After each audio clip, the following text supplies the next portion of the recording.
Pakistan Cricket board 1948 में बना, जब इसका नाम board of control for cricket in Pakistan था और नवाब इफ्तिखार खान ममडूद पहले बीसीसीपी के प्रेसिडेंट बने।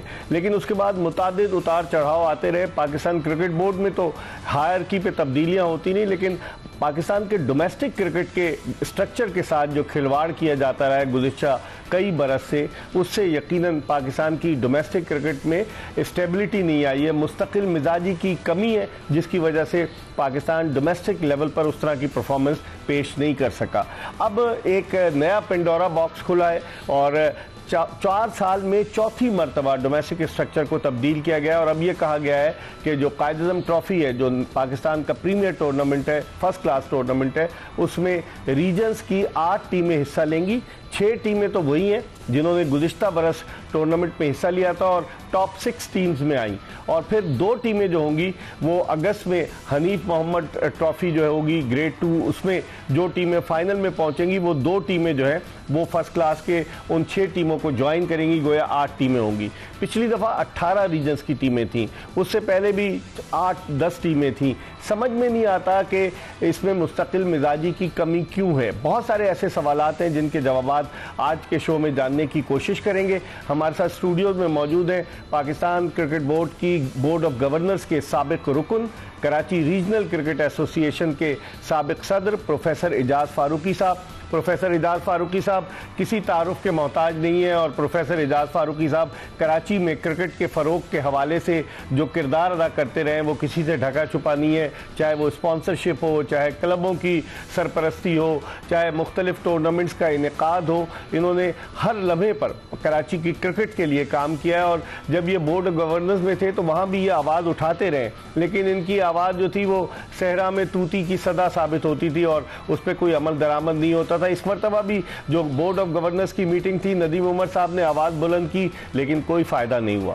बहुत सारे सवालात हैं कि कराची की टीम जो 21 मरतबा कायद-ए-आज़म ट्रॉफी जीती है, क्या इस मरतबा वो क्वालिफाई करेगी या नहीं करेगी। बहुत सारे क्वेश्चन हैं जिनके जवाबात आज हम प्रोफेसर एजाज फारूकी से जानने की कोशिश करेंगे और पाकिस्तान क्रिकेट बोर्ड के डायरेक्टर डोमेस्टिक खुर्रम नियाजी को भी लाइन पर लेंगे, उनसे भी पूछेंगे। उसके अलावा कराची रीजन के मौजूदा सदर नदीम उमर से भी पूछेंगे। बहुत सारे आज प्रोग्राम में बहुत सारी बातें करेंगे, लेकिन इससे पहले कि हम एजाज फारूकी साहब से गुफ्तगू के सिलसिले का आगाज़ करें क्रिकेट के हवाले से, ख़ास तौर पर डोमेस्टिक क्रिकेट के हवाले से, और गुफ्तगू के सिलसिले का आगाज़ करते हैं प्रोफेसर एजाज फारूकी साहब से। फारूक साहब बहुत बहुत शुक्रिया कि आपने अपना वक्त दिया, तशरीफ़ लाए। ये बताइए कि ये हो क्या रहा है, कराची की क्रिकेट कहाँ चली गई, कहाँ जावेद मियाँदाद, ज़हीर अब्बास, आसिफ इकबाल, हनीफ मोहम्मद, सादिक मोहम्मद, माजिद खान, मुश्ताक, और कैसे कैसे प्लेयर्स कराची ने प्रोड्यूस किए, लेकिन अब कराची की क्रिकेट कहाँ चली गई। 2 ही लड़के होते हैं पाकिस्तानी टीम में, उनमें से भी एक की कप्तानी के पीछे पड़ गए, शान मसूद की, और एक सऊद शकील है। क्या कहेंगे? जी, आपने दुरुस्त सुनाया। पहले तो हम उसी एंगल से बात कर लें कि जो डोमेस्टिक का जो सिलसिला चल रहा है। देखिए, पहली बात तो यह है कि डोमेस्टिक क्रिकेट कराई क्यों जाती है, हम वहाँ से इसको लें। डोमेस्टिक का मतलब होता है कि शहरों में जो प्लेयर अवेलेबल हैं उनको चांस दिया जाए और वहाँ से फिर उन प्लेयरों को ऊपर आने का मौका मिलता है। ठीक है, छोटे छोटे शहर भी होते हैं, उसमें से भी कभी 2-2 प्लेयर निकल आते हैं, कभी 1 प्लेयर निकल आता है और फिर पाकिस्तान के अंदर बहुत अच्छा परफॉर्मेंस वो शो कर रहे होते हैं। तो डोमेस्टिक का कॉन्सेप्ट यही है कि आप ज़्यादा से ज़्यादा रीजन्स को खिलाएं और इसकी बुनियाद पर जहाँ जहाँ प्लेयर आपको नज़र आएँ, उनकी परफॉर्मेंस नज़र आए, तो वो प्लेयर को ऊपर लाने में आसानी हो जाए। इसके साथ साथ वो जो रीजन्स के जो प्रेसिडेंट्स होते हैं उनकी भी कोशिश होती है कि भाई हमारा प्लेयर खेले। ये तो एक नेचुरल सी बात है। मगर जब एक टूर्नामेंट हो जाए, अचानक कहा जाए नहीं जी आप तो 16 थे अब 8 होंगे, ये थोड़ी जाती है। देखिए, आप पहले से कह देंगे भाई ये 16 टीमें खेलेंगी और इसमें रैंकिंग होगी, तो फिर वो जो एक जो क्रिकेट का जो मज़ा है उसमें थोड़ा सा फ़र्क आ जाता है। वो होता यह है कि फिर प्रेसिडेंट्स को या रीजन के लोगों को पता होता है कि भाई ये टूर्नामेंट में आपकी रैंकिंग क्वालिफाई करने के लिए बहुत इंपॉर्टेंट है, आपके लिए मैचेस जीतना, तो उसमें खेल का अंदाज बदल जाता है। ये एक नेचुरल सी बात है, इसको हकीकत को तस्लीम करना चाहिए। लेकिन लोग ये भी तो कहते हैं फारूकी साहब कि क्वांटिटी बढ़ा देते हैं लेकिन क्वालिटी डाउन हो जाती है, तो उन्होंने कहा कि क्वालिटी बरकरार रहेगा, क्वांटिटी थोड़ी कम करेंगे तो क्वालिटी बरकरार रहेगी। नहीं, जब पूरे कराची को बाहर कर दिया जाएगा तो क्वालिटी कहाँ से मिलेगी? 3.5 करोड़ की आबादी हो सकता है आप उसको एक्सेप्ट करें या नहीं करें, मगर सब तो यही कहते हैं कि 3.5 करोड़ की आबादी को अगर बाहर कर दिया जाए तो क्वालिटी कहाँ से मिलेगी। वो कहते हैं हम इन्हें मौका दे रहे हैं ग्रेड 2 खेलें, ग्रेड 2 के फाइनल में आए। देखिए मैं एक बात बताऊं, अच्छा यही अगर मेरिट की बात की जाए ना, जब कहीं कोई भी टूर्नामेंट होता है होस्ट को क्यों खिलाया जाता है? वो तो मेरिट में नहीं होता, कभी कभी अक्सर ये होता है कि होस्ट जो टीम होती है, वो कंट्री होती है, वो मेरिट में नहीं होती मगर होस्ट होने के ऐसे चांस देते हैं। इसका मतलब है कहीं ना कहीं प्रोविजन रखना पड़ता है अच्छे टीम के लिए, अच्छे खिलाड़ियों के लिए। और कराची की तो मैं कहता हूँ ये बड़ी नाइंसाफ़ी हो जाएगी। मोहसिन नकवी साहब से रिक्वेस्ट करूँगा इसको रिकन्सिडर करें, इस दफ़ा 16 के 16 टीमें खिलाएं और कह दें कि भाई अगले सीज़न में इसमें से 8 खेलेंगे, ठीक है। फिर आप अगर टीम को हटाते हैं तो कोई मसला नहीं है, मगर अचानक ऊपर नहीं। इसके 2 नुकसान आते हैं। मैं आपको एक चीज़ बताऊँ, देखिए होता क्या है कि अगर फर्स्ट कीजिए रीजन्स का और किसी से कॉन्फ्लिक्ट चल रहा है पीसीबी के अंदर, आज मोहसिन साहब हैं कल नहीं होंगे, तो वो ताक में लगा होगा कि भाई मुझे अगर इनको बदला लेना है तो चलो ऐसे स्टेज पर लाकर टीमों को रोका जाए कि उनकी टीम ना खेले, तो बताइए कोई क्या करेगा। बाद में टूर्नामेंट के बाद रैंकिंग करना जो है वो कुछ मुनासिब नहीं होता। हमेशा ये ख्याल रखना चाहिए कि पहले से ऐलान हो जाए। भाई देखें ना, world cup first and second West Indies ने जीता 75-79 में, उसके बाद फिर बिल्कुल क्वालिफाई भी नहीं कर पाया, मगर उस सिस्टम को पहले से बता दिया। में फाइनल खेला था फारूक, जी हाँ, फाइनल खेला था, मगर जीती 2 ही दफा थे शुरू में। कहने का मकसद यह है कि वेस्ट इंडीज के हटने पर किसी ने कुछ नहीं कहा। क्यों? क्योंकि सब कुछ पहले सिस्टम को बता दिया गया था कि भाई आपको ये खेलना है, ये खेलना है, ये खेलना है, मगर यहाँ तो कुछ बताया नहीं गया था। 16 टीमों ने खेला और उसके बाद ये नहीं कहा कि अचानक कर दिया कि नहीं इनमें से 6 खेलेंगे, 2 को क्वालिफाई करना पड़ेगा।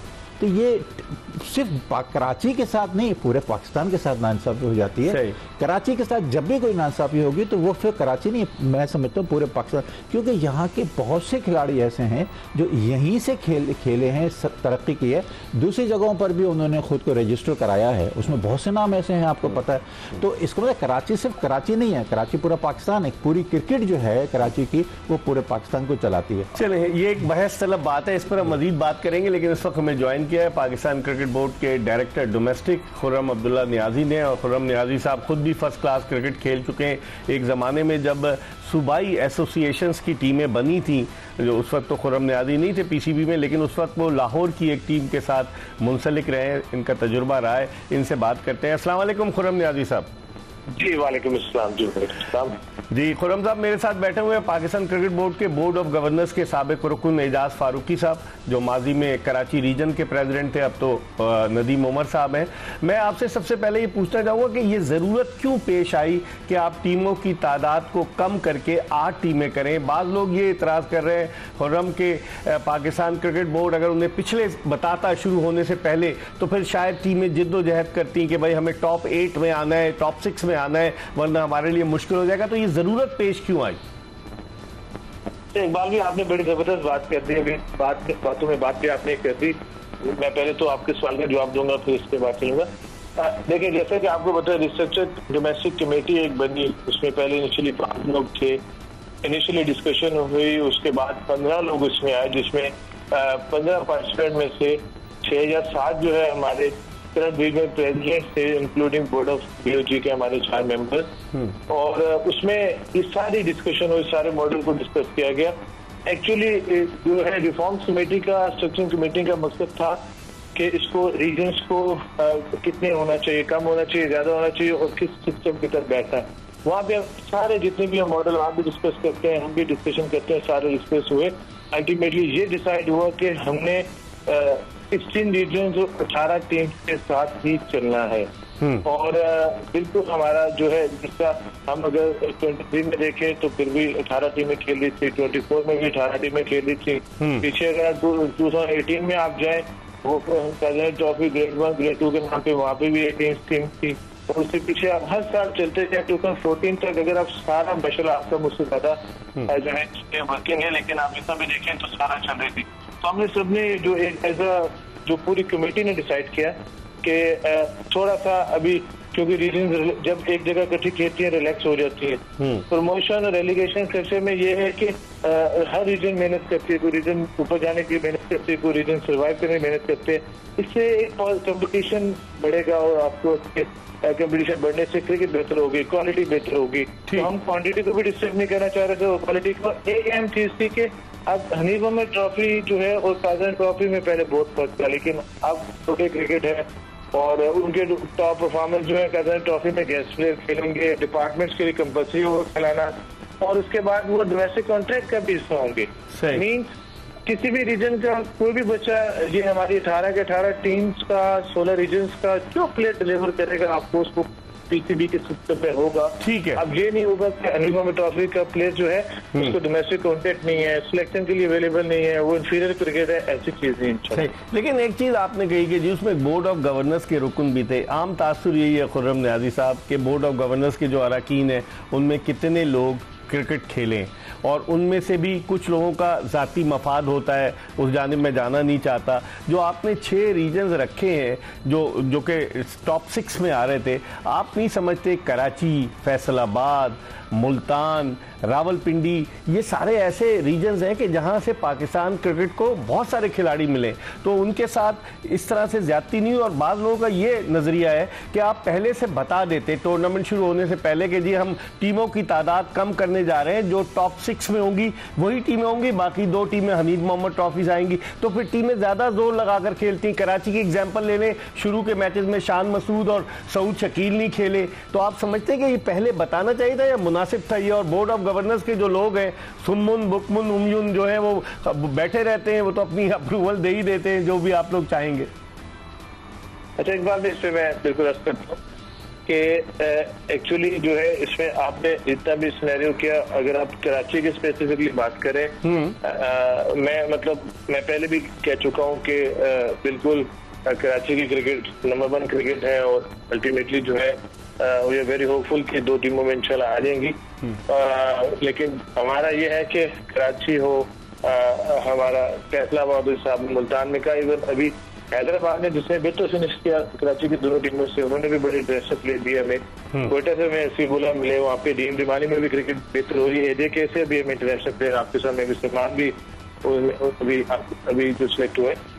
हमारे लिए सारे रीजन इम्पोर्टेंट है और ऑफकोर्स इसमें जो बताने वाली बात है इसी वजह से, वरना तो एक टीम रेलीगेट होनी है, एक टीम प्रमोट होनी है। तो वहाँ पे सब डिस्कशन हुई, सब मेंबर्स ने ऑफकोर्स के उसमें जो है कराची के प्रेसिडेंट ने ये बिल्कुल अपना कंसर्न भी शो किया कि जी आप अभी ये जो आपने बातें की सारी बातें वहाँ पे कमेटी में डिस्कशन की। एक्चुअली जो है हमारे जिसमें क्रिकेटर्स भी हैं हमारे कमेटीज में, अगर आप उसको देखें मतलब बहुत सारे अच्छे क्रिकेट जिन्होंने सबसे पहले काम भी किया और वो लोग भी थे, फिर हमारी इनपुट भी थी। तो इन सारे पॉइंट्स को करने के बाद फिर डिसाइड किया गया कि हम इस बार एक की बजाय 2 प्रमोशन कर देते हैं और अभी 6 टीमों को लॉक कर देते हैं। अब 7वीं टीम जो है अल्टीमेटली जाहिर बात है, और 8वीं टीम जो है अब 7वीं टीम फैसलाबाद थी, रावलपिंडी ऑफकोर्स उनके भी ग्रेवेंसेस अपनी जगह पे हैं, कराची के ग्रेवेंसेस अपनी जगह पे हैं। अब कराची के जो है, अगर आपने भी बात की कि अगर मैं गलत नहीं हूँ आप फिर देख लीजिएगा, मैं भी हो सकता है गलत होगी तो, कि अभी एंड में बहावलपुर से बल्कि बहावलपुर मैच जीती क्योंकि जिन कंडीशन में क्रिकेट हो रही थी और वहाँ थोड़े से फॉरवर्ड डोमिनेट कर रहे थे अल्टीमेटली, तो थोड़ी सी मैं समझता हूँ कि कराची की टीमें बहुत ऑन पेपर बहुत जबरदस्त थी, लेकिन रिजल्ट की उसी किस्म में आपके। लेकिन अब जिस कंडीशन में ये हनीफ मोहम्मद ट्रॉफी होने जा रही है, तो मैं समझता हूँ कि वहाँ पे टीमें बेहतर डिलीवर करेंगी। ठीक है, बहुत बहुत शुक्रिया। खुर्रम अब्दुल्ला नियाज़ी पाकिस्तान क्रिकेट बोर्ड के डायरेक्टर डोमेस्टिक हमसे बात कर रहे थे। जो इन्होंने गुफ्तगू की उस पर प्रोफेसर एजाज फारूकी साहब से ज़रूर पूछेंगे एक छोटे से ब्रेक के बाद। Stay tune to Express News. Welcome back after the break. हम बात कर रहे हैं पाकिस्तान के डोमेस्टिक क्रिकेट के हवाले से और पाकिस्तान क्रिकेट बोर्ड के बोर्ड ऑफ गवर्नेंस के साबिक रुकन, कराची रीजन क्रिकेट एसोसिएशन के साबिक सदर एजाज फारूकी साहब हमारे साथ मौजूद हैं। ये इनकी दीगर एक्टिविटीज़ भी हैं, कराची यूनिवर्सिटी की एक तंजीम है यूनिकेरियंस, ये उसके साथ भी वाबस्ता है, फिर आर्ट्स काउंसिल के साथ भी वाबस्ता है, इतनी सारी चीज़ें। लेकिन फारूकी साहब ये बताइए कि अभी आपने सुना खुर्रम नियाज़ी साहब को, कितनी हद तक वो मुतमईन करने में कामयाब हुए? बहरहाल हमारे लिए काबिल एहतराम है और देखिए बात सारी है, वो उस सवाल का जवाब फिर भी मुझे नहीं मिला कि इतनी बड़ी तादाद में प्लेयर्स को, इतने पूरे मुल्क को, उसमें से आधे से ज़्यादा शहरों को, बड़ी आबादी को आप जब इग्नोर करते हैं और पहले से इतला कर देते तो ज़्यादा बेहतर होता है। वो कहते हैं बोर्ड ऑफ गवर्नर्स के अरकान भी मौजूद थे उस मीटिंग में, सबने आके सरे तस्लीम खम किया सबने। मैं एक बात जानता हूँ कि इस पर मोहसिन नकवी साहब से हम चाहेंगे कि एक सिटिंग हो जाए और उनको हम ये समझाने में यकीनन कामयाब हो जाएंगे कि ये चीज़ क्रिकेट के साथ नाइंसाफ़ी हो रही है कि कराची, सिर्फ कराची के साथ नाइंसाफ़ी नहीं होती है, क्रिकेट के साथ नाइंसाफ़ी है। इसको, इस बात को समझने की ज़रूरत है। अब आप ऐलान कर दें कि भी अगले साल ये स्ट्रक्चर होगा, इसमें से जो टीमें मेरिट पर आएंगे उसका ये फैसला होगा, कोई मसला नहीं है। मगर एक अचानक बैठकर ये फैसला करना है कि पहले जो टूर्नामेंट हो चुका है उसमें से ये टीमें खेलेंगी, ये टीमें नहीं खेलेंगे, ये मैं समझता हूँ शहरों से भी नाइंसाफ़ी है और कराची के साथ तो बहुत ज़्यादा नाइंसाफ़ी हो। कहीं आपको टिल्ट नज़र आता है कि किसी की तरफ झुकाव था, उसी वजह से गालिबन ये फैसला किया? ये झुकाव को तो मैं नहीं कहूँगा, मैं ये कहूँगा कि ये सोच सिर्फ मैं एग्री नहीं करता। अच्छा। कि भी कम टीमें खिलाई जाएँ। ये देखिए जो खिलाए जाते हैं लोकल टूर्नामेंट का कॉन्सेप्ट यही है कि ज़्यादा से ज़्यादा प्लेयरों को तलाश किया जाए। ये एक्चुअल में तलाश टूर्नामेंट इन्होंने महदूद कर दिया है, महदूद कर दिया। तो ये उन शहरों को जो मेन क्रिकेट के गढ़ हैं वहाँ से अगर आप माइनस कर देते हैं तो शहरों को नुकसान नहीं पहुँचेगा, क्रिकेट को नुकसान। इस एंगल से समझना बहुत ज़रूरी है कि क्या इस सिस्टम से क्रिकेट को नुकसान पहुंचेगा या नहीं पहुंचेगा, ये बहुत ज़रूरी है। वो खुर्रम नियाज़ी तो कह रहे थे कि माजी में भी ऐसा होता रहा है कि माजी में ज़्यादा टीमें थी लेकिन कोई फ़ायदा नहीं हुआ डोमेस्टिक का। नहीं, फ़ायदा देखिए, फ़ायदा ऐसा लगता है कि नहीं हुआ, कैसे कह सकते। हर शहर से एक एक दो दो प्लेयर जो खुलकर आए हैं वो इसी बुनियाद पर आए हैं ना। और कराची तो बहरहाल एक ऐसा शहर रहा है कि आपको अंदाजा है, आप तो खुद प्लेयर को जीती है कायदम ट्रॉफी, बिल्कुल। तो उसको अगर इग्नोर हो जाए सिर्फ फार्मूलों की बुनियाद पर कि नहीं ये 18 से हमने 16 से 8 कर दिए, 6 कर दिए, तो ये तो बड़ी नाइंसाफ़ी। हाँ, कह दें पहले से कि भाई इतने होंगे, फिर सब जोर लगाएंगे कि भाई हम टॉप 8 में रहे। हाँ? लेकिन उन्होंने ये भी कहा कि मौका है हनीफ मोहम्मद ट्रॉफी में, कराची की अगर दोनों टीमें आ जाती हैं तो दोनों फर्स्ट क्लास के लिए क्वालिफाई कर जाएंगी। वो ठीक है, मगर बात ये नहीं है, बात ये है कि जो मौका इस वक्त रिड्यूस करने पर हमें है कि भाई रिड्यूस नहीं करना चाहिए। ठीक है, governing board of governor decision ले लेता है, उसको आप ऑफिशियल समझते हैं, मगर हमारा भी तो हक पहुंचता है। मैं भी प्रेसिडेंट ऑफ कराची का क्रिकेट कर रहा हूं, नदीम उमर साहब प्रेसिडेंट हैं कराची के। हम दोनों अगर मिलकर मोहसिन नकवी साहब हमें वक्त दें, हम उसको कायल करने में कामयाब हो जाएंगे। नदीम उमर साहब ने तो उसने खुद तस्लीम किया नियाज़ी ने कि उन्होंने अपने तहफ़्फ़ुज़ात का इज़हार किया, उन्होंने कहा ये गलत है ये। हाँ, तो ये एक मौका ऐसा होता चाहिए कि हमसे बैठे, हम उनको डायरेक्ट कायल करें कि भाई ये नाइंसाफ़ी हो रही है। नदीम उमर साहब का जिक्र किया, इस वक्त टेलीफोन लाइन पर हमें ज्वाइन किया कराची रीजन के प्रेसिडेंट नदीम उमर साहब ने। और नदीम उमर साहब का कराची क्रिकेट में भी बड़ा रोल है और ख़ासतौर पर इनकी टीम जो है कोयटा ग्लैडिएटर्स, इस दफ़ा वो HBL PSL के फाइनल में पहुंची, बड़े मुतारिक नज़र आते हैं। और इन्होंने आवाज़ बुलंद की थोड़ी देर पहले, खुर्रम नियाज़ी जो director domestic Pakistan Cricket Board के मौजूद हैं, उन्होंने नाम लेकर कहा कि नदीम उमर साहब ने अपने तहफ़्फ़ुज़ात का इज़हार किया। अस्सलाम वालेकुम नदीम उमर साहब। जी अस्सलाम वालेकुम इकबाल भाई, आपसे, आपको पैनलिस्ट हमारे, मुझे पता नहीं कौन सा, सबको बहुत सलाम। बहुत बहुत आपका शुक्रिया। वालेकुम अस्सलाम।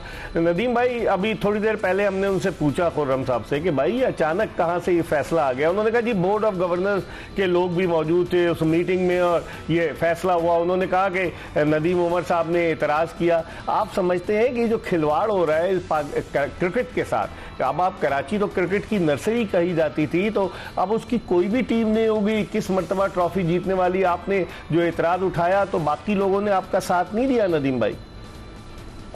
इकबाल भाई, पहले तो पहला हैक तो पहनूंगा पाकिस्तान का। देखें, तो मैंने इनको यही कहा, पाकिस्तान क्रिकेट बोर्ड जो है ना, बेसिकली तो ये क्रिकेट बोर्ड पाकिस्तान का, हम देखिए आधे से ज्यादा टीमों को डिसएनफ्रेंचाइज नहीं कर सकते। देखिए ये जो धोनी था ना, आपको पता सिर्फ एक प्लेयर रांची से निकला, सिर्फ एक प्लेयर। तो ये देखें, एक तो हक बनता है टीमों का खेलने का, प्रीमियर टूर्नामेंट है, कोई फर्क नहीं पड़ता। देखिए क्वालिटी का बस जिक्र हुआ जा रहा है, क्वांटिटी क्वालिटी। ये सब रेसिप्रोकली कनेक्टेड होते हैं हमेशा। आपको अगर अच्छी प्लेयर्स देखने तो आप देख लीजिए, टॉप 4 टीम से देख लीजिएगा आप। दूसरी सबसे बड़ी ये बात थी कि आप पहले को इनिशियल वार्निंग दे देते कि जी ये दफा टीमें रेलीगेट होंगी।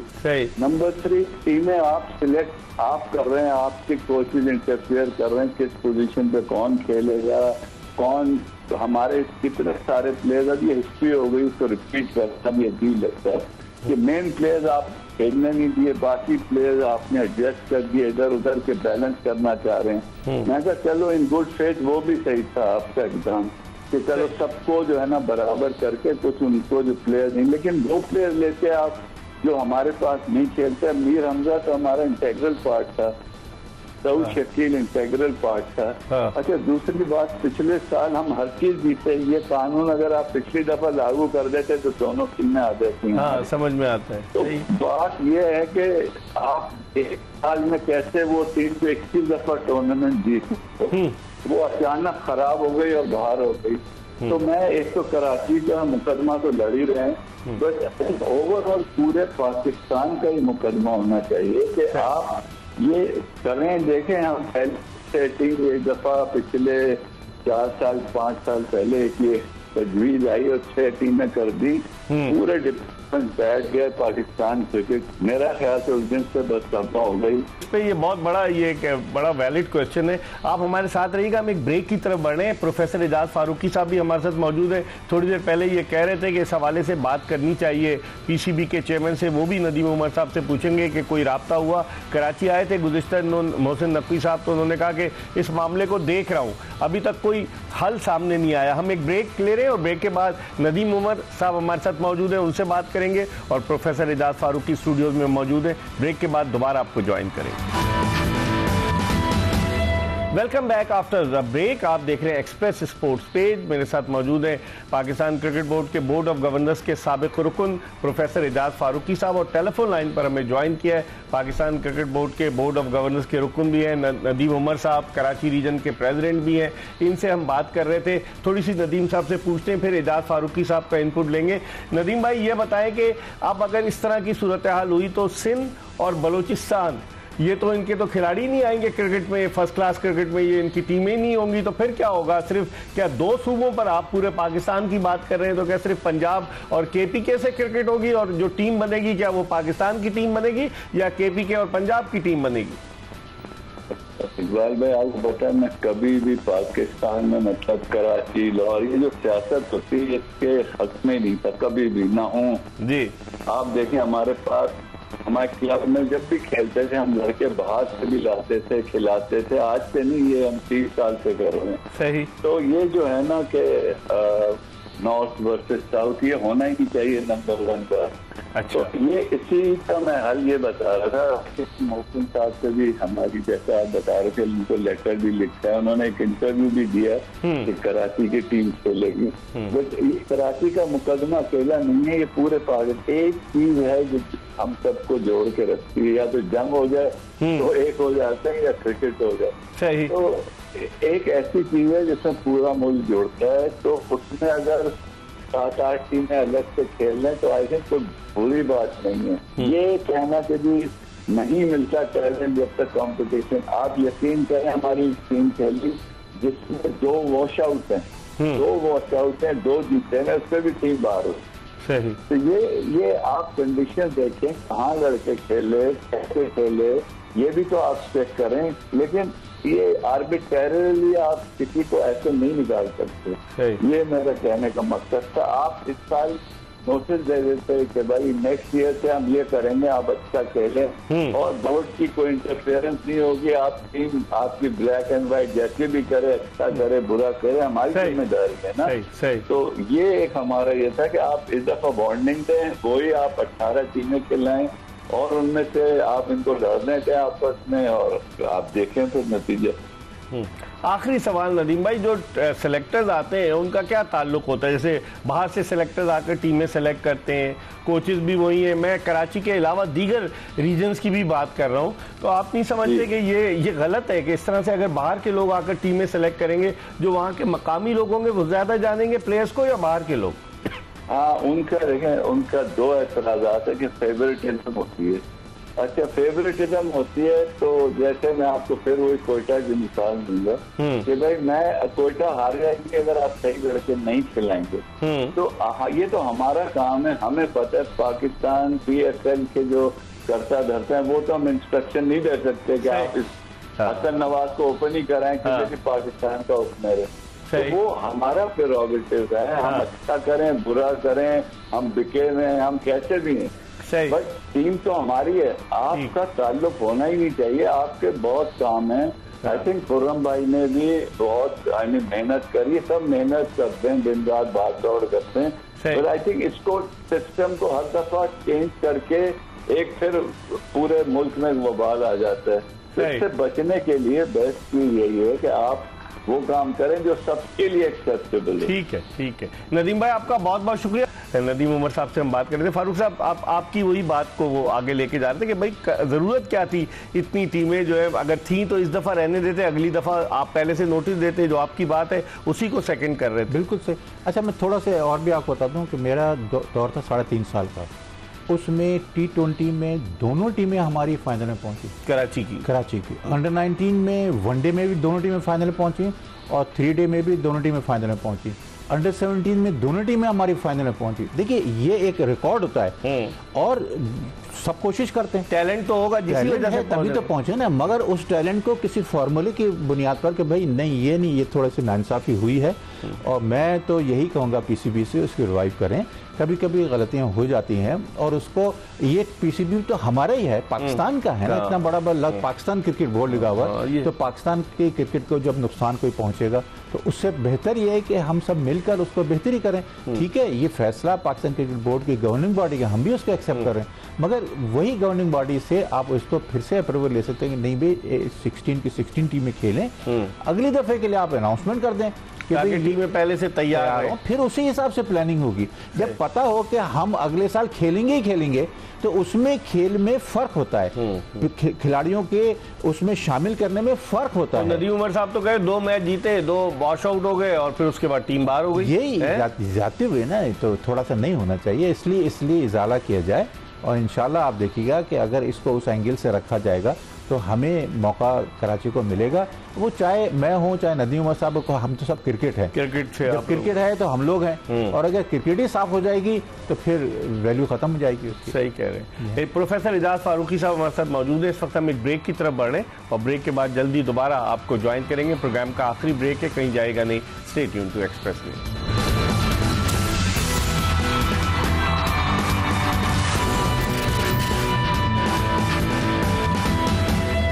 ब्रेक के बाद एक मरतबा फिर पाकिस्तान क्रिकेट बोर्ड के बोर्ड ऑफ गवर्नर्स के साबिक रुकन और कराची रीजनल क्रिकेट एसोसिएशन के साबिक सदर प्रोफेसर एजाज फारूकी साहब के साथ शो में आपको खुश आमदीद कहते हैं। और ब्रेक पर जाने से कबल हम कराची रीजन के प्रेसिडेंट नदीम उमर साहब से बात कर रहे थे। अब फारूकी साहब से थोड़ी सी और गुफ्तगू करते हैं। फारूकी साहब, अब जो सूरत हाल है, मौजूदा सूरत हाल में इन्होंने तो ऐलान कर दिया, डोमेस्टिक जो कैलेंडर का भी ऐलान कर दिया, तो आप समझते हैं फिर इसमें कोई तब्दीली अमल में आ सकती है? क्यों नहीं हो सकती तब्दीली? देखिए ना, ये क्रिकेट की भलाई के लिए तो हर तब्दीली के लिए तैयार रहना चाहिए। तब्दीली क्या है, बस यही है कि जो तब्दीली की है उसको ख़त्म करना है। तब्दीली तो कितना बड़ा मसला नहीं है, और जो टूर्नामेंट है रीएडजस्ट कर सकते हैं, उसको कोई ऐसा मसला नहीं है। अगली दफ़े के लिए कहते हैं कि भाई ये जो सिस्टम बना रहे हैं वो अगली दफ़े अप्लाई हो जाएगा, बस सिंपल सी बात। लेकिन आपने थोड़ी देर पहले कहा कि आपके दौर में अंडर 19 में, फिर T20 टूर्नामेंट में कराची की 2-2 टीमें पहुंची। किसकी नज़र लग गई है कराची क्रिकेट को? प्लेयर्स क्यों नहीं आ रहे? देखिए, ये ऊंच नीच होती रहती है, और ठीक है, हमारे दौर में दोनों टीमें पहुंची, मुझे उम्मीद है कि अगले दौर में भी आएंगी। कोई ऐसा नहीं है, क्रिकेट तो वही है ना, तो वहाँ हमें मैदान में ना तो एजाज फारूकी को जाना होता है ना नदीम उमर को जाना होता है। दौर की बात नहीं है, बात यह है कि मौके की बात होती है। जिसको मौका मिल जाता है तो उसके चांस ज़्यादा बढ़ जाते हैं। अब मौके अगर आप ख़त्म कर देंगे तो कोई भी प्रेसिडेंट हो क्या कर सकता है वो।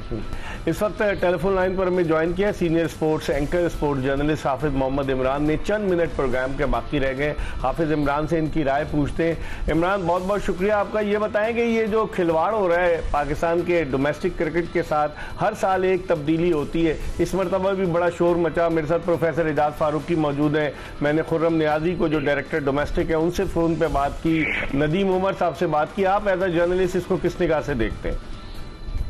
देखिए बेग साहब, ये बड़ा अफसोसनाक है कि एक क्रिकेट बोर्ड 2024 में एक फैसला करता है और 2025 में उस फैसले से फिर जाता है। एक क्रिकेट बोर्ड एक सीजन में 16 टीमों का या 18 टीमों का एक फर्स्ट क्लास के मैचेस करवाता है और अगले सीजन में उसको ख्याल आता है कि उसने टीमों की तादाद कम करनी है। तरक्की और तनज़्ज़ुली का कोई पैमाना मुकर्रर नहीं है, जिसका दिल चाहा। ये जो आइन है पाकिस्तान क्रिकेट बोर्ड का, ये मोम की नाक इसको बनाकर रख दिया गया है। जिसका दिल चाहता है अपनी अंदाज से उसको मोड़ देता है। तो आज पाकिस्तान क्रिकेट बोर्ड बावजूद इसके कि वो ये कह रहे हैं कि हमने कोई तब्दीली नहीं की है, तो ये और तब्दीली किसे कहते हैं? अगर आप 18 टीमों की तादाद कम कर दें और उसको 8 पर ले आए तो तब्दीली किसे कहा जाता है? अगर पाकिस्तान क्रिकेट बोर्ड ये कहता है कि रीजन की कारकर्दगी खराब हुई है, तो रीजन पाकिस्तान क्रिकेट बोर्ड मुल्क में क्रिकेट की जो सबसे बड़ी तंजीम है वो कौन है? वो पाकिस्तान क्रिकेट बोर्ड है। और अगर रीजन उसके अंडर हैं, उसके मातहत हैं, और अगर रीजन ठीक नहीं चल रहे हैं तो उसकी जिम्मेदारी पाकिस्तान क्रिकेट बोर्ड पर नहीं आयद होती। तो रीजन की नाकामी बुनियादी तौर पर, वाज़ेह तौर पर पाकिस्तान क्रिकेट बोर्ड की अपनी नाकामी है। कोचेज इनके, ग्राउंड स्टाफ इनका, सिलेक्टर्स इनके, सब चीजें इनकी, कोई पता इनकी मर्जी के बगैर वहां से चिड़िया पर नहीं मार सकती। ठीक है, ठीक है, बहुत बहुत शुक्रिया हाफिज इमरान। वक्त कम था, आपसे मजीद बात करते। कैसे देखते हैं एजाज फारूक साहब उनका तज्जिया? हाँ, मतलब कि उनके तज्जिए में काफ़ी वजन है इस बात का है। और वो कहते हैं पीसीबी की भी तो जिम्मेदारी ना, रीजन उसके अंडर आते हैं। बिल्कुल, जो हर जितने भी टूर्नामेंट्स होते हैं, इवन जो छोटे टूर्नामेंट होते हैं उसके जोन्स के टूर्नामेंट, वो क्लबों में भी तो घुस गया था ना पीसीबी, हर तरफ करवा रहा है। हाँ, तो फिर वो उसका जिम्मेदारी तो आती है पीसीबी के ऊपर। तो इसमें जो दो राय नहीं है, तो ये मुबर्रा नहीं है पीसीबी, उनको भी जिम्मेदारी कबूल करना चाहिए। और अल्टीमेटली जो टूर्नामेंट चल रहा है, होने वाला है कादरी ट्रॉफी, उसकी नजरसानी की जाए। मैं चेयरमैन से फिर एक दो रिक्वेस्ट करूंगा और इस बात को जरा समझने की कोशिश करें। Thank you. चलें, बहुत बहुत शुक्रिया प्रोफेसर एजाज फारूकी साहब, पाकिस्तान क्रिकेट बोर्ड के बोर्ड ऑफ गवर्नर्स के साबिक रुकन। ये भी आवाज़ बुलंद करते थे, वो तो अंदर की कहानी है कि लोग इनसे नाराज़ हो गए। बहुत सारी चीज़ें वो आइंदा कभी वक्त मिला तो बताएंगे, लेकिन ये हमेशा क्रिकेट की बेहतरी के लिए तजावीज़ देते हैं। हमें उम्मीद है कि हमारी आज की ये कोशिश काविश आपको पसंद आई होगी। इंशाअल्लाह अगर ज़िंदगी ने वफा की तो अगले शो में फिर आपकी खिदमत में हाजिर होंगे। मिर्ज़ा इकबाल बेग और एक्सप्रेस न्यूज़ की पूरी प्रोडक्शन टीम को इजाज़त दीजिए। अल्लाह हाफ़िज़।